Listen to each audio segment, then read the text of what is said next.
کہ کتنے میل کا سفر ہو تو روزہ رکھا جا سکتے ہیں اور کتنے میل کا سفر ہو تو روزہ نہ رکھا جائے؟ سفر کے متعلق میں پہلے بھی بارہا بیان کر چکا ہوں کہ حضرت صلی اللہ علیہ وسلم نے جو سفر اختیار فرمائے ہیں ان کے متعلق قطعی طور پر ہمیں میلوں کا حساب نہیں ملتا، لیکن لفظ سفر قرآن کریم میں رکھا ہے، اس کی فاصلوں میں تعین نہیں کی۔ اس میں بہت بڑی حکمت ہے، اور وہ حکمت یہ ہے کہ زمانے کے بدلنے سے سفروں کی تعریف بھی بدلتی جاتی ہے۔ ایک سفر وہ تھا جو اس زمانے میں کیا جاتا تھا، عموماً کہا جاتا ہے کہ اس وقت ایک منزل 12 میل سے لے کر 20 میل تک ہوتی تھی، تو اس خیال سے بعض علماء نے 12 سے 20 میل کے درمیان کا فاصلہ سفر کا فاصلہ قرار دیا ہے، مگر یہ ضروری نہیں ہے۔ اور اب تو خاص طور پر میں نے دیکھا ہے بعض دفعہ ایک شہر میں ہی ایک کنارے سے لے کر دوسرے کنارے تک 100 میل کے قریب بن جاتا ہے۔ میں جب 78 میں امریکہ گیا تھا تو شکاگو میں ایک ایسے گھر میں ٹھہرے ہوئے تھے جہاں جو کنارے پر واقع تھا، ہمارے دوپہر کو ہمارا کھانا کہیں تھا، وہاں تک فاصلہ تقریباً 70 میل کے قریب تھا یا کچھ زائد، اور پھر رات کا کھانا کہیں اور تھا، وہاں بھی 70-80 میل کا فاصلہ کر کے پہنچے، جو کم و بیش اتنا ہی ہے جیسے ربوہ سے شیخو پورے چلے جائیں یا لاہور کے کناروں تک پہنچ جائیں۔ اور وہ سفر نہیں تھا، ہمارا دل بتاتا تھا، سب جانتے تھے ہم کہ یہ سفر نہیں ہے، ٹرپ ہی ہے، شہر کے اندر کے اتنے بڑے بڑے فاصلے ہوتے ہیں۔ لیکن اگر انسان سفر پر نکلے اور ارادہ سفر کا ہو تو اس سے بہت کم فاصلے بھی سفر بن سکتے ہیں۔ اس میں انسانی مزاج بتاتا ہے، اس کی نیت کا دخل ہوتا ہے کہ ہم سفر پر چل رہے ہیں کہ نہیں۔ اس لیے میلوں میں سفر ناپنا نہ درست ہے، نہ کوئی قطعی سند ایسی ملے گی کہ اتنے میل پر سفر شروع ہوتا ہے۔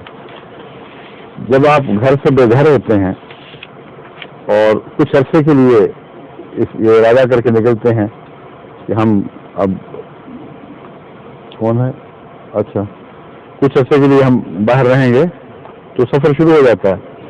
سفر شروع ہونے کے بعد پھر یہ بحث نہیں رہتی کہ تھوڑا سفر کیا ہے یا زیادہ کیا ہے۔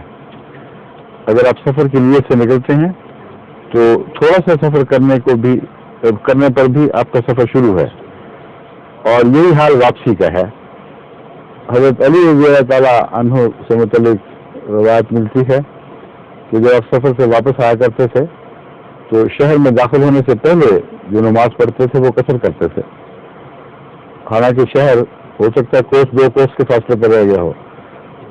تو یہ سارے معاملات نیتوں سے تعلق رکھتے ہیں۔ اس زمین میں ایک اور بحث جو اکثر اٹھائی جاتی ہے وہ یہ ہے کہ اب ہمارے سفر کتنے بھی لمبے ہوں وہ آرام دہ ہو گئے ہیں، اس لیے سفر کی جو سہولتیں قرآن کریم نے دی ہیں ان سے استفادہ جائز نہیں۔ یہ بات بھی غلط ہے اور انسانی فطرت کے خلاف ہے، اور قرآن کریم کا جو مرتبہ ہے اس کو نہ سمجھنے کے نتیجے میں یہ بات پیدا ہوتی ہے۔ قرآن کریم میں جب اللہ تعالیٰ سفر کی سہولت دیتا ہے تو اللہ تعالیٰ کے علم میں ہے کہ ہر زمانے میں سفر کس کس کیفیت سے گزریں گے اور آسان ہوں گے یا مشکل ہوں گے، یہ ساری باتیں اللہ تعالیٰ کے علم میں ہیں۔ پھر ہر سفر اس زمانے میں بھی تو ایک جیسا نہیں تھا۔ کچھ خواتین اونٹوں میں ہودوں میں بیٹھ کر سفر کرتی تھیں، کچھ کو کہار اٹھا کے پھیرا کرتے تھے پرانے زمانوں میں، کچھ پیدل چلنے والے تھے، کچھ سوار تھے، پھر گرمیوں کے سفر تھے، سردیوں کے سفر تھے۔ مختلف سفروں کی کیفیات اس زمانے میں بھی بدلتی تھیں۔ تو اس زمانے میں اگر سفر کی کیفیت بدلی ہے تو یاد رکھنا چاہیے کہ انسانی مزاج بھی تو بہت بدل چکے ہیں۔ اس زمانے میں ایسی بھی شہادت ملتی ہے کہ ہمایوں نے ایک 100 میل کی منزل گھڑ سواری کے ساتھ کی ہے. جب اس کی منہ بولی بہن کی طرف سے فریاد آئی تھی، اس کو خطرہ لاحق ہوا تھا، تو اس نے 100 میل کی منزل ماری تھی.